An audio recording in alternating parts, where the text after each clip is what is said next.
Welcome to Who Shaves the Barber, a weekly podcast where we explore paradoxes, thought experiments, and other pointless problems. I'm William Nava. This is part 2 of my interview with Peter Klein. During the first half, we discussed the regress problem in epistemology, Klein's infinitist solution, and how it relates to Pyrrhonian skepticism. For the second half, we switch gears to talk about what knowledge is by discussing the famous Gettier problem. Though the first part provides some additional context for this second half, it is not necessary for following this discussion. As always, you can find that first part at williamnava.com. Now on to this week's conversation. All right, so the Gettier problem. Okay. So just as a quick introduction for anybody who's not familiar, Edmund Gettier, right, wrote a paper published in 1963, famous among other things for its brevity, a 3-page paper, and I think it was called "Is Justified Belief Knowledge?" Is true justified belief knowledge? Yes. And essentially, up until that time, the consensus was knowledge is just justified true belief. That's what he claimed. Right. And so in this very short paper, he kind of drops 2 counterexamples on you and says, okay, I guess it's not that simple, and I'll let you guys take care of it now. And epistemology, sort of from then on, this became a major problem, had to deal with these Gettier problems. So can you actually go over one of the examples from the paper to sort of explain what the problem was? If you don't mind, if we have time, I'll go over both of them. He gives 2 examples, and he gives 2 principles, and he let's put aside for a minute whether we're gonna run out of time if I don't. Whether he is correct that the traditional view thought of knowledge as true, justified belief. I don't think Plato thought of that way. I think it's pretty clear in the Theaetetus that he didn't. And A.J. Ayer, I don't think thought that. In the problem of knowledge, he says knowledge is true beliefs for which you have the right to be certain. And then he describes various ways in which that right could arise, and some of them have nothing to do with the quality of the evidence. Mm-hmm. But the third person that he quotes, Roderick Chisholm, so he cites Ayer, Chisholm, and Plato as representatives of the tradition. I think he's wrong about Plato. I think he's wrong about Ayer, but I think he's right about Chisholm. Mm-hmm. And in general, I think the majority of epistemologists have probably thought that knowledge was true, justified belief. So let's set that aside. Mm-hmm. So here, there are 2 principles that he gives. The first principle I like calling it, and it has come to be called, the fallibilism principle. You can be justified in believing something and it be false. Mm-hmm. Okay? The second thing is, if you're justified in believing something called closure, if you're justified in believing something and that a proposition, and that one entails another one, in other words, if the first one is true, the second one has to be true, and if you come to believe the second one on the basis of inferring it from the first one, so there's the process of the reliabilist process in there. If you inferred from one proposition to another, the first one being true, second one being true because this one was true, then you're justified in believing the second one. So if you're justified in believing one, that one entails another, and you come to believe the other one on the basis of that, then you're justified in believing it. This is like this sounds like a kind of epistemic modus ponens. Yes, exactly. Okay. And you could think of justification is transmitting through modus ponens. Mm-hmm. It's stronger than modus ponens. It's entailment, but so it's strict implication. But agreed. Now here are two cases, and you're supposed to have very clear intuitions in these cases. So think of two people, Jones and Smith. They're both waiting in a room. They're applicants for a job. And Smith, S, comes to believe that Jones will get the job. Now, why? Well, because the boss comes out and says to Smith, look, he's going to get the job, pointing to Jones. And Smith was watching Jones, and Jones had a kind of nervous habit, I suppose, of taking coins out of his pocket and counting them and putting them back in. And Jones was counting his coins, and Smith was counting them, and Jones counts out 10 coins, and Smith counts 10 coins. So Smith is justified in believing this conjunction. Smith is the person who will get Jones is the person who will get the job, and Jones has 10 coins in his pocket. So Smith believes that Jones has 10 coins in his pocket, and Jones will get the job. So he deduces from that, remember that closure principle, he deduces from that the person who will get the job has 10 coins in his pocket. Now suppose that the person who will get the job is actually Smith himself, and Smith has 10 coins in his pocket.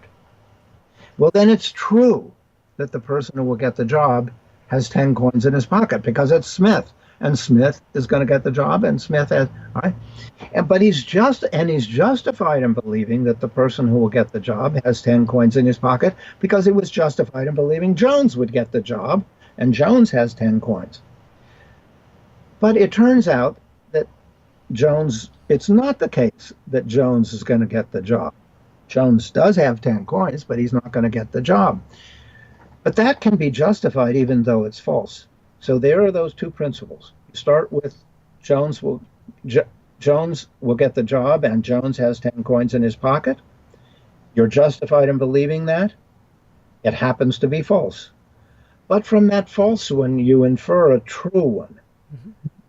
Since justification transmits through what you said, modus ponens, but entailment, then you believe the true one, and you're justified in believing the true one, but it's clearly not knowledge. You don't know that the person who will get the job has 10 coins in his pocket because you didn't know you were going to get the job. So that's the first one.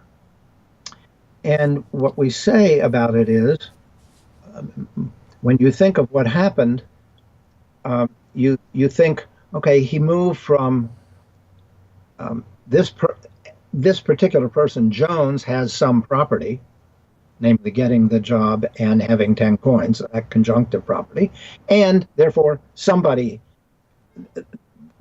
there's somebody who has that conjunction of properties. Okay, second case. You believe Jones owns a Ford. Same guy, you believe Jones owns a Ford, and you have all the evidence you need to be justified in believing that. He drives it, puts it in his garage, he has a valid-looking title, whatever it is you think is required, that's justified. And then you say to yourself, well, look, I have this other belief that there's a person named Brown, and I don't know where Brown is. For all I know, Brown could be in Barcelona or Boston or some other town, I forget what it was, that starts with a B. So Jones, Brown could be is in Barcelona, Brown is in this.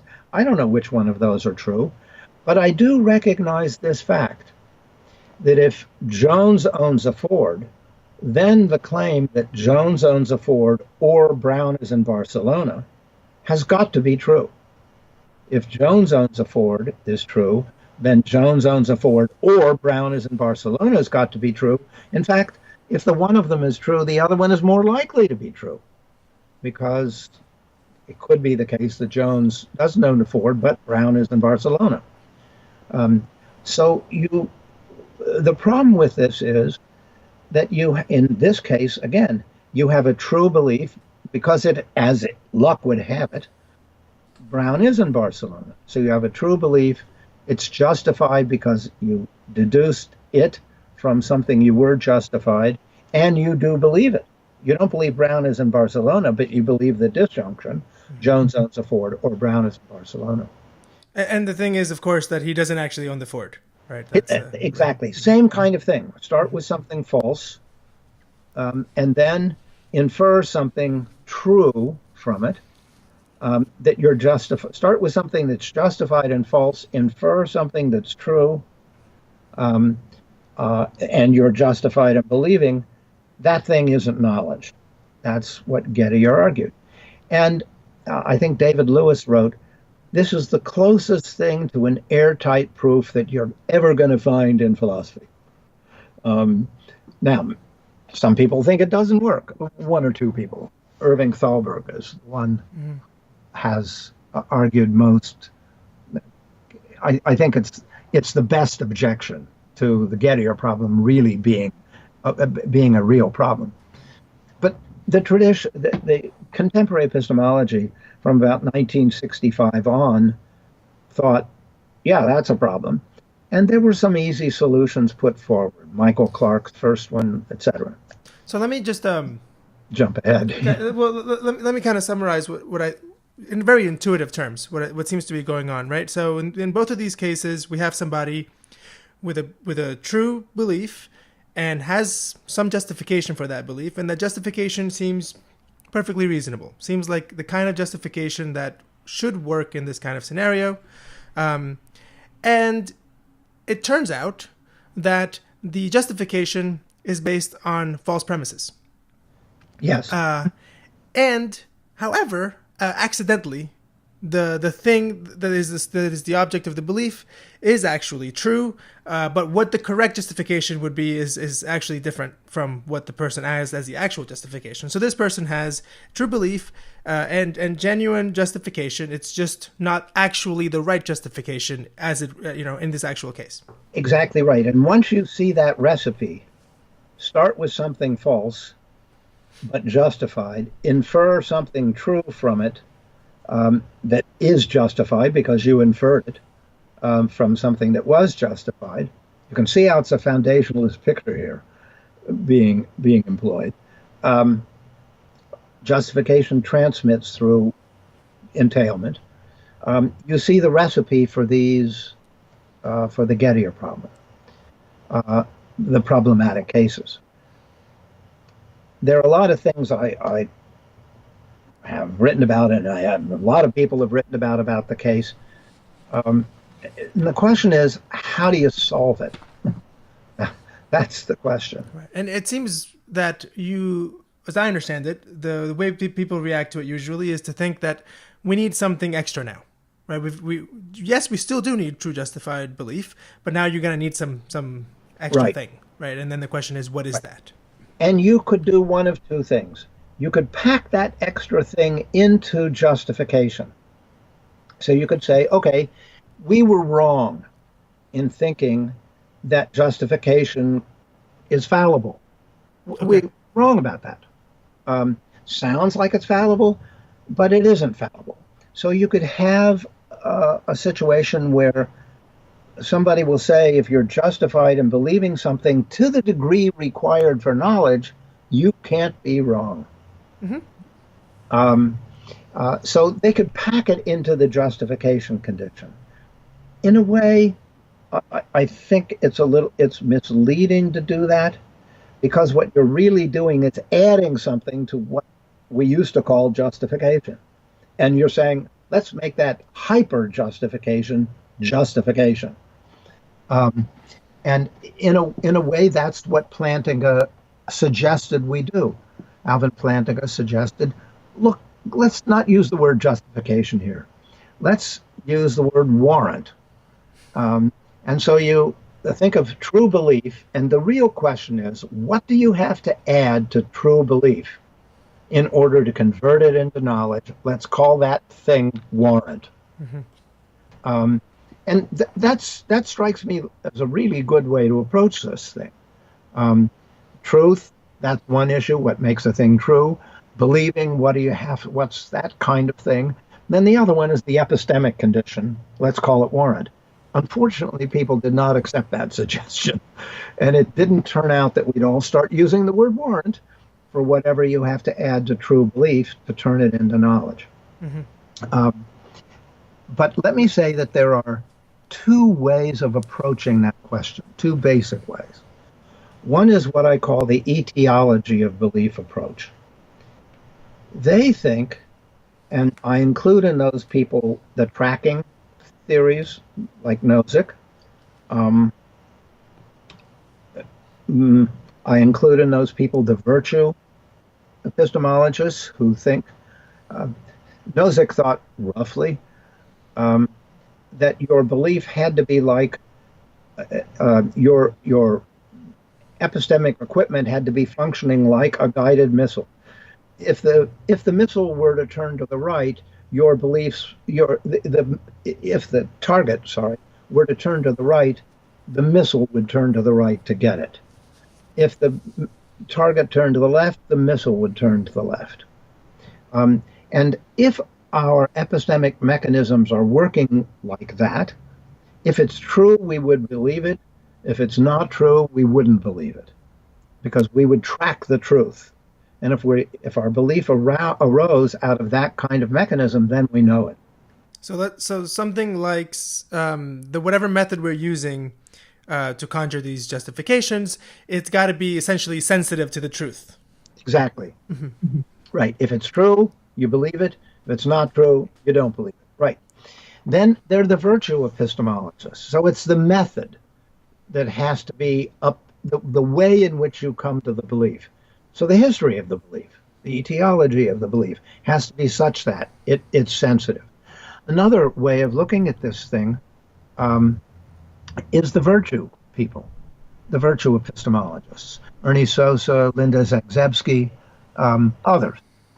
Now, what they think is that if the belief arose because you, as a result of your epistemic virtues, you were careful, you considered alternatives, etc., or just simple things. If you look and your eyes were functioning properly, and so virtue doesn't have to mean some really deep, long-established habit.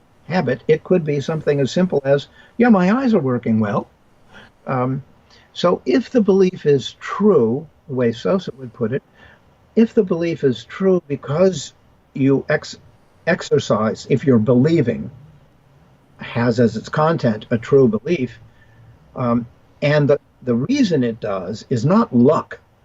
In the Gettier cases, you ended up with a true belief, but it wasn't because you were exercising your epistemic faculties correctly.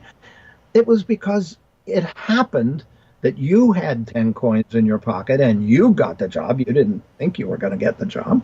You didn't even know you had 10 coins in your pocket. Or it just happens that Brown is in Barcelona. Your belief wasn't true because of your skill. Mm-hmm. It was because of luck. So those people, or take the reliabilists, Alvin Goldman paradigm case, if you used a process that leads to truth sufficiently often in near worlds, it's a little more complicated than that, but that's close. If in near circumstances your belief would arise, it brought you to the truth, and it will bring you to the truth in other near circumstances, and you're reliable in these things, then you know. The other way of approach, so it's how did the belief arise? Mm-hmm. They say the accident, I think, as between the belief condition and the truth condition. It's a lucky break that your belief is true because of the way the belief arose. That's a little too simple, but close. Yeah, so there's something about the method that you're using to achieve your beliefs that has some kind of special property, some kind of special connection to the truth itself, and that's what you need. Exactly right. So that's where they see the accident. There are other people who see the accident between the fact that you're justified and it's true. So if there are three conditions, truth, belief, and justification, the reliabilists, or the what I call the etiologists, people, etiology, Virtue and tracking people. Mm-hmm.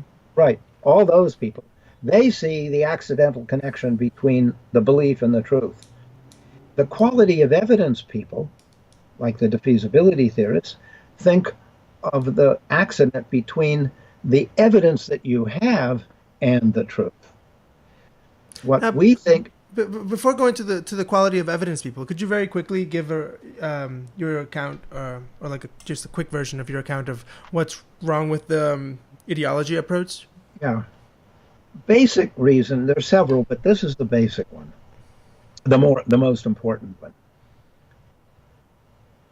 It's an empirical claim that they're making. They're saying the things that count as knowledge, are the beliefs that count as knowledge, have a particular causal history.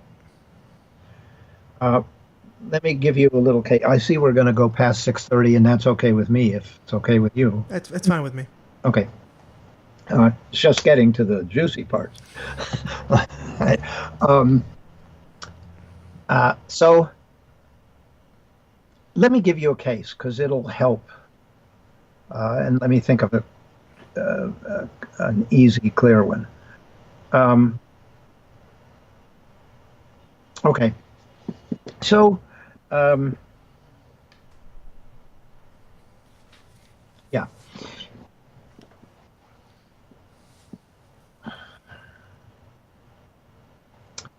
Suppose we're playing cards, and I come to believe that you have the ace of spades in your hand. I can't see the cards. And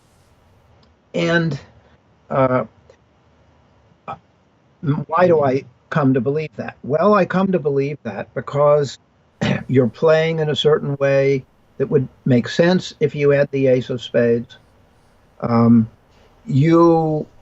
know you have very often, when you have the ace of spades in your hand, you have a little twitch in your eye.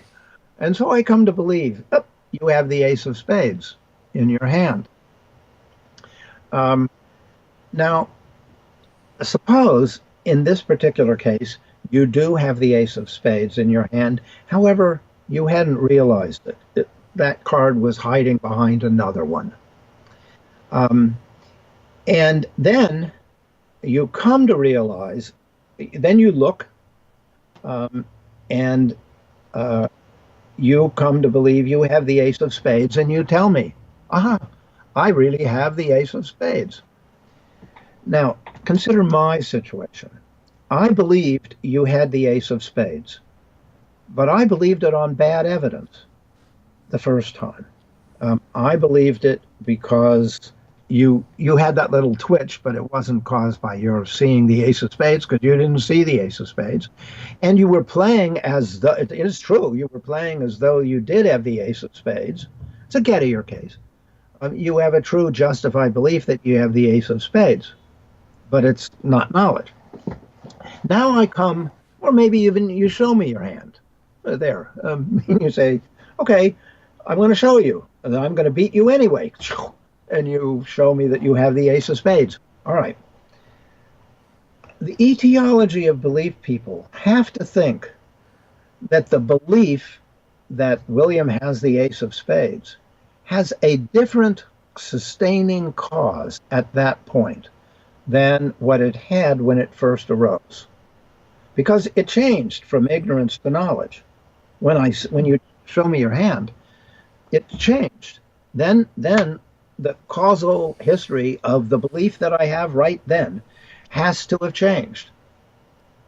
Because it changed from ignorance to knowledge, and it's the causal history of the belief that determines whether it's knowledge or not. Well, I think maybe you're right, guys, but do you have any empirical evidence for that kind of belief about how beliefs are formed? Do, are you able to identify token beliefs in somebody else or even in yourself? I gather there are going to be certain belief states. And that belief state, you have to be able to identify not only tokens of it, but I assume causal relationships hold between types of things. You're going to have to be able to identify tokens and types, and your claim in that case has to be it's not that it didn't just stay there. It's actually the sustaining cause has to change. Sustaining causes do. I mean, there is a difference. If there's if you go to a store, they probably don't do this very much anymore, but it used to be a neat thing when you had a vacuum cleaner and the vacuum nozzle was pointed up, there'd be a ball in the air that was held by that stream of pressurized air. Well, what was holding the ball up was that pressurized air. There could also be a string that once, if you turn the vacuum cleaner off, it's going to stay there anyway because it's got a string. So the initial cause and the sustaining cause can be different. That's okay. I'm not arguing that doesn't happen. And in the case you gave, the ideology people could say, well, look, yeah, at first you had some kind of method for coming to this belief, and it was not good. It wasn't tracking, or it wasn't virtuous, or whatever. Exactly. And then the moment I showed you the hand, you switched to a different method, which was perception, and that's a good one. Right? Good. Mm-hmm. Good. And maybe they're right that that's the causal history of that second belief. That the cause, you had that belief, then did it disappear and then you had it again and it was a different cause, or is it the sustaining cause? In order to make causal inferences, to say this thing causes that thing, think of what we have to go through Mill's methods or something like that. That's a difficult issue, whether even if one thing precedes another thing, usually, maybe they don't cause each other. Maybe there's a third thing that causes both of them in a certain sequence. Who knows? And you have to rule that out. So what I call the problem with their claim is, I call it the head problem, H-E-D, the hazard of empirical disconfirmation. Suppose we do trace the history of that belief, and it isn't the way those reliabilists or tracking theorists they're not going to say, "Oh, we were wrong." They don't know. Once you see the thing, suppose the causal history is just the same. It's the cause, the sustaining, the original cause is the same. Nothing. Now you have a belief. You have better evidence, and you have better reasons. We know that. But did the causal history change? Maybe. But I do know one thing: you have better reasons. Mm-hmm. And I think why we call that second thing knowledge right now, for all this causal stuff, is because we know the person had better knowledge, had better evidence. So I think it's the quality of the evidence that you have that is the difference between knowledge and ignorance. It's not the history of the belief. Mm-hmm. That's why I think, okay, now the question is, what does the quality of the evidence have to be? In order, we said earlier, I distinguish two kinds of certainty. Psychological certainty, where you're sure, which does mean a kind of blocking out of contrary evidence.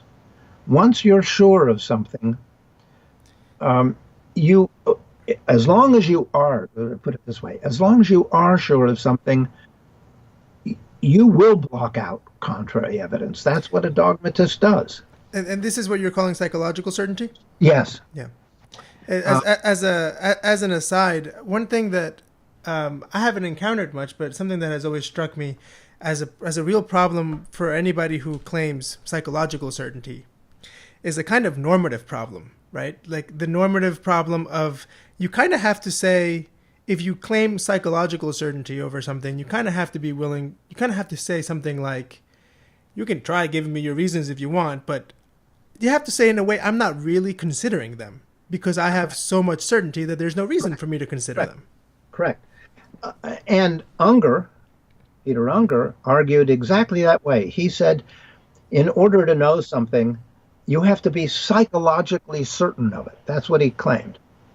And he was very clear. I'm not talking about some sort of notion of objective probability, meaning by objective certainty, I mean something like, this is not Unger, this is me talking, that your evidence will stand up against any truth. That's an objective fact or not. Whether you're certain about it or not, it's a different issue. You could be certain about things that won't stand up. You could be uncertain about things that will stand up. So there are two different issues. One is the quality of the evidence, is how certain you are. And what Unger argued, for his argument for skepticism in a book aptly titled Ignorance, and he was arguing that we know almost nothing or nothing at all, because certainty is an absolute term. If you're certain of something, there can't be anything else that's more certain. That's what he argued. Now, we do have the expression, well, that's more certain than that. And what he would say is, yeah, that's short for this one is more nearly certain than this one. So we had a way of explaining that. And what he argued was, suppose somebody claims that they're certain of something. I'm certain that I have a hand. Then Unger could say, I'm summarizing a whole bunch of arguments in this little one I'm about to give. But I want to be fair to Unger. It's something like this. Suppose I assert I have a hand. Isn't it more certain that either you have a hand or you don't than that you have a hand? And if it is more certain, and then he would also sort of, Unger likes talking, well, couldn't there be an evil genius that is falsely deceiving you? And you would have to say, well, there could be, I suppose. Well, then isn't it more certain that you have a hand or there's an evil genius making you falsely believe that you have a hand? And you'd say, oh, yes, you're right. I'm not certain. I thought I was, but I'm not certain. And so his argument for skepticism was you can't be psychologically certain of anything or hardly anything. And psychological certainty is a requirement for knowledge. That's what he thought. Now, I think that kind of certainty is not required for knowledge. You can know lots of things about which you're not certain. And I think a lot of things, I think it's foolish to be certain about things, because then you do close your mind to future evidence and reasoning that might dissuade you. You do become dogmatic. Okay, so what do I think is objective certainty? I think objective certainty is something like this. Your evidence is sufficient for providing for objective certainty if there's no truth such that, added to your evidence, you would no longer be justified in what you do believe. So there are no defeaters. Mm-hmm. Defeaters are propositions you're not aware of. I mean, you don't know that they're true. They're true, and they're such that if you add it to your belief, you wouldn't be justified. That's what in believing what you did believe. That's what I mean. It has to be able to stand up to the evidence. Okay. So if you, a defeater is something that if you knew, it's a true fact, true proposition, and if you knew about it, you would no longer have the justification. That's roughly it. Or the justification as you had it would be defeated by it. I don't like putting it that way for I'm going to say technical reason, but technical reasons matter to me and to you, and probably to the people watching.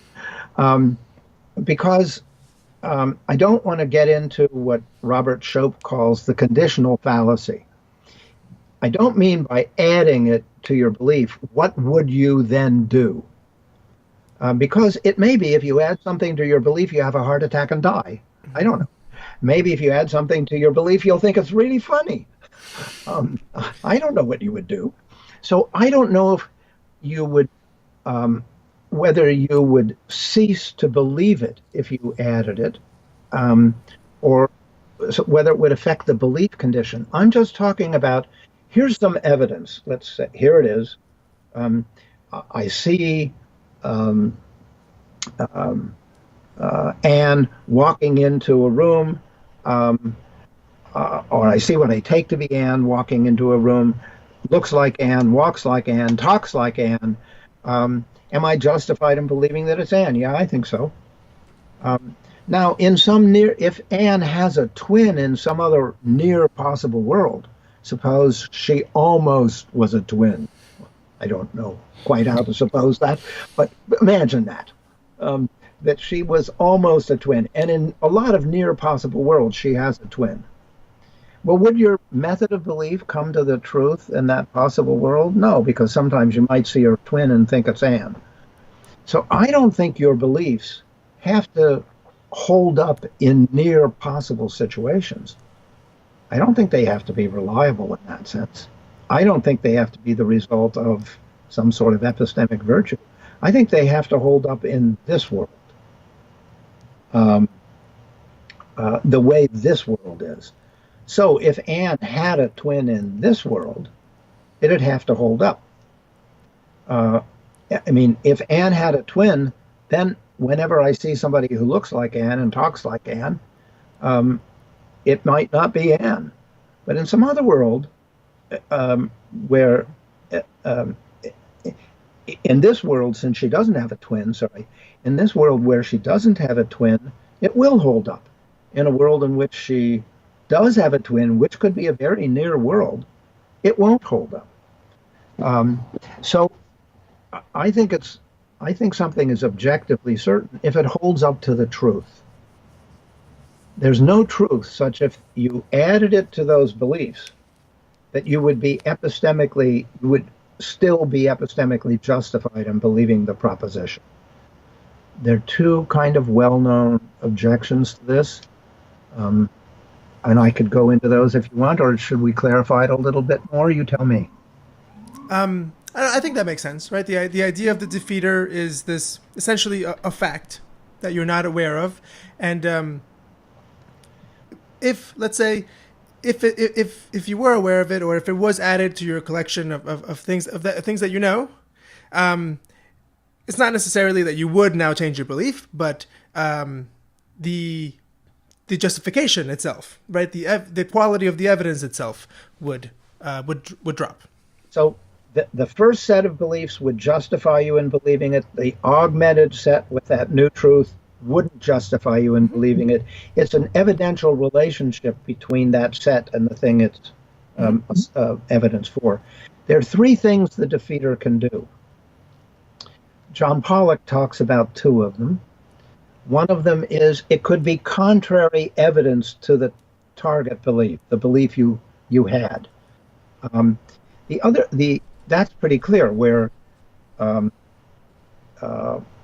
suppose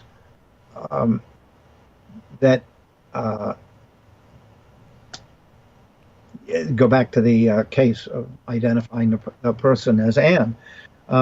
Suppose you say, no, that isn't Anne, because Anne is in Toledo and you're in Chicago. Well, what you're actually doing is attacking the truth of the belief. So you're countering the truth of the belief. The other thing you could do is to undercut the evidence, not deny that it looks like Anne, talks like Anne, or something. And just say, look, she has a twin who's in town today.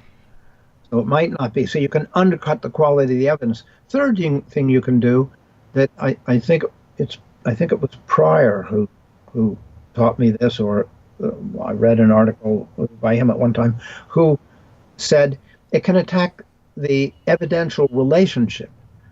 I grant you the evidence is true. I grant you the conclusion is true, but you're wrong in thinking that this is really good evidence. It could attack that that transmission bit. Yeah. So you were right that the boss told you that that Jones was going to get the job, but actually the connection was no good because the boss is a liar. Yeah. And the boss didn't. Yeah, the boss didn't tell. The boss is a liar. That undercuts the evidence. That would undercut what the boss said. On the other hand, suppose you say, well, the boss is mistaken. It's not this guy. So you, in one case, you can present evidence against the quality of the evidence. The evidence isn't good enough.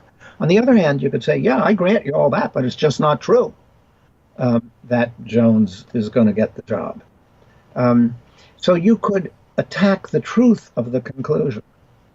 Now, the neat thing about this, a couple of neat things about the defeasibility theory. First, if that condition holds, that there is no truth such that added to this, the new set would no longer justify you in believing the proposition that you believe has got to be true. It can't be false. I don't mean it's necessarily true, but it's necessary that given the evidence, the thing is true. Because if it were false, if the proposition were false, then that added to your evidence. Suppose you were justified in believing some proposition like that's Anne. Well, if that's what you were justified in believing, and it wasn't Anne, add that truth to your belief, you're no longer justified in believing that it was Anne. Well, the very fact that it's not true would be the defeater. That's right. So you're guaranteed the truth. You're also guaranteed the justification condition because you were justified in believing it, or you can't form the defeasibility theory assumes you had justification. So and think of this one. Suppose reliabilism is correct, or suppose virtue theory is correct, or suppose tracking theories are correct. Suppose one of them identifies an empirical condition that's necessary for the etiology of it's a necessary requirement in the etiology of the belief in order for that belief to be knowledge. So suppose you have something like that. All right. Then the following is true. Even though you were justified in believing it, you didn't know. So it's true that you don't know. Now here's a little trick. I'm an epistemic agent. I care about seeking knowledge. Those are the things I want to believe. The things that are sufficiently justified to qualify as knowledge, because I want knowledge. Add to my evidence for any proposition. You don't know that proposition is true. It's a meta-belief, of course. It's a belief about the quality of my evidence. But if I'm an agent who seeks knowledge, I would cease believing it. So if I don't know that H is the target proposition, or P, or what, if I don't know some proposition, we've been saying P all along. Yeah, if I don't know that P, the truth that I don't know that P is a defeater. So there can't be any counterexamples that show that the account is too weak, that there'll be cases where you don't know, but the account says you do. Because if you don't know, the claim that you don't know is itself a defeater. Mm-hmm. So you think you know, but you don't know, and that's the thing that, right. Mm-hmm. Makes sense. Well, pretty neat. And I think it fits. I think an epistemic agent, if they find out that one of the things they think they know, they assert, they think they know, if they find out that thing isn't knowledge, what that epistemic agent would do, barring the kind of problem Schoep would have with it, the conditional fallacy problem, they would no longer be justified. Now, whether they'd continue to believe it or not, they could have become psychologically certain of something. And even if you don't know that, well, I'm still going to believe it. They could. But they'd be surrendering their epistemic agency when they did that. So that's the Gettier problem, I think, is just one instance of what I think is the deepest puzzle in epistemology. Namely, how can evidence be fallible and you obtain objective certainty? How's that possible? Well, it's possible if you have justification, which is fallible. But in this case, it didn't get you to a falsehood, because if it did, there'd be a defeater. So it guarantees you this evidence guarantees the truth of the proposition. This evidence guarantees that the world is such that there's no counter evidence that would be sufficient to overturn it.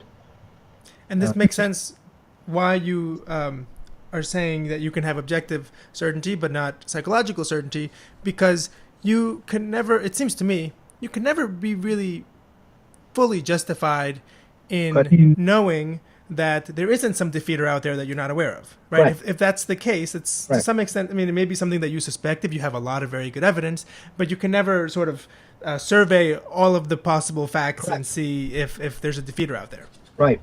So it's perfectly reasonable to say this thing is certain, although I might be wrong. Right.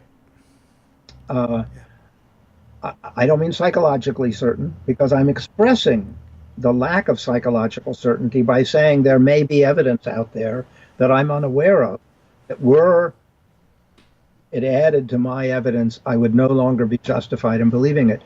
So your evidence doesn't have to rule out. If I can take one more second, some of the arguments against closure in the Gettier case. Remember that principle. If you're justified in believing something, and that, I'm going to shorten it, and that entails something else, then you're justified in believing that's something else. I left out all that business about how you came to believe it, the reliability stuff. Here's a case that Tretzky gives to argue that that principle is false. You take your son to the zoo, you see what appear to be zebras. They're in a pen marked zebras. Everybody else is saying, oh, look at the pretty zebras. And you come to believe on the basis of that they are zebras. And Tretzky would say you come to know on the basis of that they are zebras. Now the question is, do you know that they are not cleverly disguised mules? Mules painted with white stripes. Let's suppose that mules painted with white stripes look like zebras. They probably don't, because zebras have this very, very long face, and mules don't have that kind of long face, and they have a different kind of tail, but forget all that. Suppose you couldn't tell the difference at the distance you were between a cleverly disguised mule and a zebra. Well, you do know that they're zebras, but you don't know. In fact, let's go back to justification. You're justified in believing they're zebras, but you're not justified in believing that they're not cleverly disguised mules, because as Tretzky would say, what evidence do you have for the claim that they're not cleverly disguised mules? You have all the evidence that they're zebras, but you don't have any evidence against the claim that they're not cleverly disguised mules. Now, what is the mistake he's making in attacking closure? I think it's this. And we almost slipped into it, you and I, just a minute ago. The evidence you have for the claim that they're zebras doesn't have to be good enough evidence for the claim that they're not cleverly disguised mules. In other words, your evidence doesn't have to rule out all the defeaters. It can't rule out all the defeaters. So you can be justified in believing that they're cleverly disguised, just as Tretzky says, they're cleverly disguised mules, without being justified on the basis of that evidence and believing that they're not cleverly disguised mules. So you get to zebras on the basis of this evidence, but you can't get from zebras to not cleverly disguised mules on the basis of this evidence. My answer, go ahead. Well, I was just going to say, so that is a violation of the closure principle, right? Because if you have enough evidence to believe that they're zebras, and it follows from being a zebra that you're not a mule, then you have evidence. Okay, just making sure that then I think, yes, you do have evidence.